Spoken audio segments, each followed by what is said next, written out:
Hi guys, nainang matanan no kung naka-first sahod na ba daw ko kay Meta. Wala pa gid ko sweldo din kay Meta.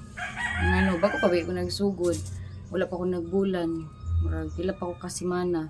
Sa pag-vlogging gid no, dili siya sayon. Kailangan gid mo siya taas na pasensya.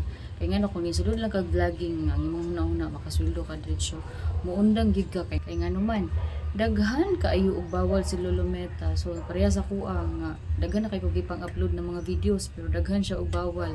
Daghan ko og copyright. So kato akong mga videos nga naay mga music akong gipang dilitanan bisag daghan ako mga viewers. Wala pa gani ko na invite sa in-stream ads, sa ads on reels, sa mga bonuses. Wala pa. Dili siya sili nga muhalang dayon. Kinahanglan pa nimo moagi sa proseso, kinahanglan pa kag time, effort, og dedication. So karon kay bago pa man ko ang akong ginabuhat, nagsugod pagid ko pagpahibalo sa akong channel, pagdani og mga viewers, og consistent nga posting og videos kay ngano mo man ang isa nga requirements ni Meta para ma-monetize ta. So sa nangutana, again wala pa ko sweldo dinhi kay Meta. Unta na tubag ang imong pangutana. Salamat.